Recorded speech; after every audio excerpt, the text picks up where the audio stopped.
3 दिवस झाले आम्ही अधिकाऱ्यांना फोन करतोय, या पंचनाम्यासाठी कोणीच येत नाहीयेत।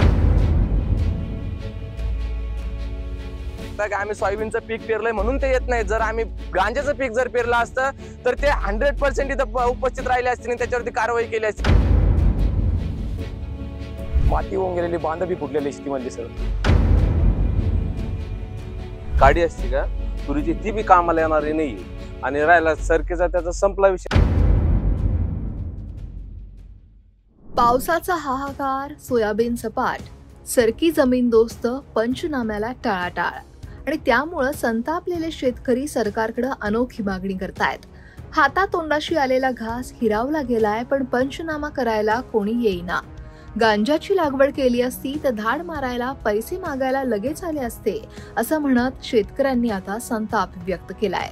पहिले तर सरकारकडे आमची मागणी की पंचनाम्याचा जो फालतू चाळी तुम्ही सुरू केलेले आहेत की अधिकाऱ्यांना तुम्ही बांधावरती पाठवतात आणि पंचनामे करा, हे करा आणि ते करा, तर हे सगळं तुम्ही सोडून द्या। पहिले ऍक्च्युअल मध्ये तुमच्याकडे सगळे व्हिडिओ फुटेज येत आहेत, न्यूजद्वारे तुमच्याकडे फोटो येत आहेत। तुम्ही पंचनामे न करता तुम्ही सरसगट कर्जमाफी, सरसगट नुकसान भरपाई द्यावी, हीच एवढी तुमच्याकडे विनंती आहे।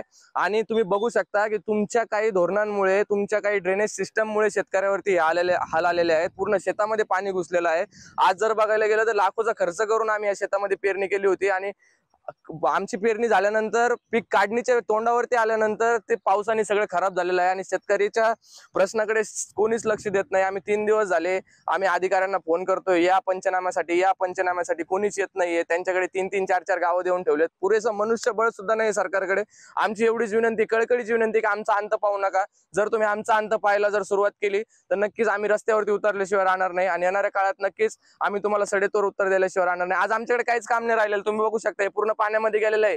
येणाऱ्या काळामध्ये रब्बीतले पिकं घेण्यासाठी सुद्धा आमच्याकडे पैसे नाहीयेत, आम्ही ते सुद्धा पिकं घेऊ शकत नाहीत। आम्हाला आमची कळकळीची विनंती की ते पेरणीसाठी तरी आम्हाला नुकसान भरपाई द्या, एवढीच तुमच्याकडे विनंती करतो। साहेब 2 दिवस झाले आम्ही अधिकाऱ्यांना फोन करतोय, ते अधिकारी येत नाहीयेत आणि तुम्ही बघू शकता की आम्ही सोयाबीनचं पीक पेरलंय म्हणून ते येत नाहीत। जर आम्ही गांजाचं पीक जर पेरलं असतं तर ते 100% इथं उपस्थित राहिले असते आणि त्याच्यावरती कारवाई केली असती, त्यावेळेस त्यांना यायला जमतं। पण आज आम्ही सोयाबीनचं पीक पाण्यात दाखवतो, ते यायला जमत नाही। नक्कीच आम्ही आता इथून पुढे गांजा पेरणार, एवढी आम्ही सरकारला शाश्वती देतो। तुमची हिंमत असेल तर तुम्ही इथे या आणि कारवाई करून दाखवा। धन्यवाद। इतरही अन्य शेतकऱ्यांच्या जमिनी खरडल्या गेल्यात आणि पिकं सुद्धा वाहून गेली आहेत।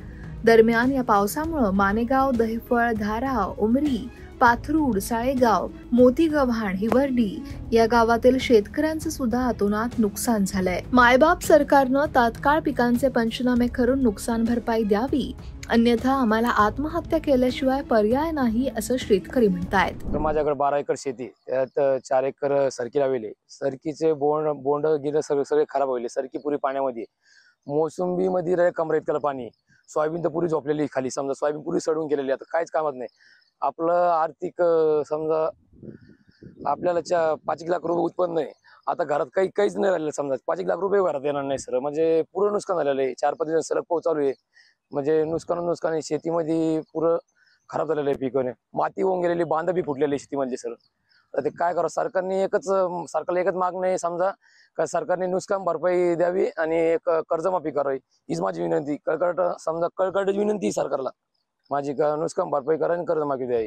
कापूस पीक आणि सरकी झोपून गेली आहे, पाणी उतरल्यावर नेमकं करायचं काय, हाच आता प्रश्न आमच्या समोर आहे, असं म्हणत शेतकऱ्यानं दुःख मांडलंय। माझं आधी जे माझ्याकडे पोलनचा कापूस आहे 10 गुंठे ते पूर्ण वायाला गेलेलं आहे।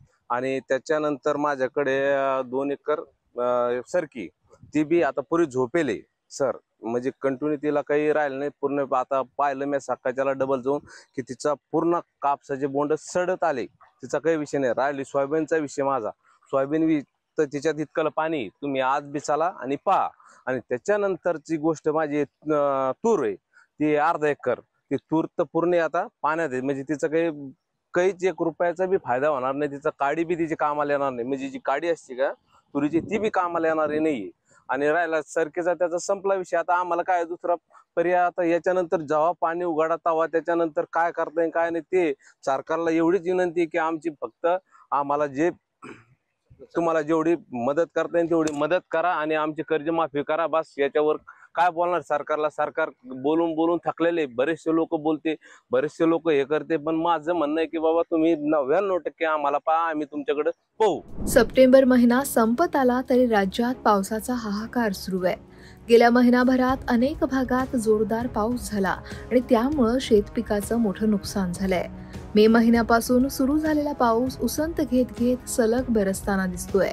बंगालच्या उपसागरात कमी दाबाचा पट्टा निर्माण झाल्यानं बरसणारा हा पाऊस शेतकऱ्यांचा घास हिरावून घेतोय. पण आता सरकार या शेतकऱ्यांच्या मदतीसाठी नेमकं काय करतं ते पाहणं महत्वाचं आहे. जालनाहून अनंत साळेंसह ब्युरो रिपोर्ट, लोकमत.com.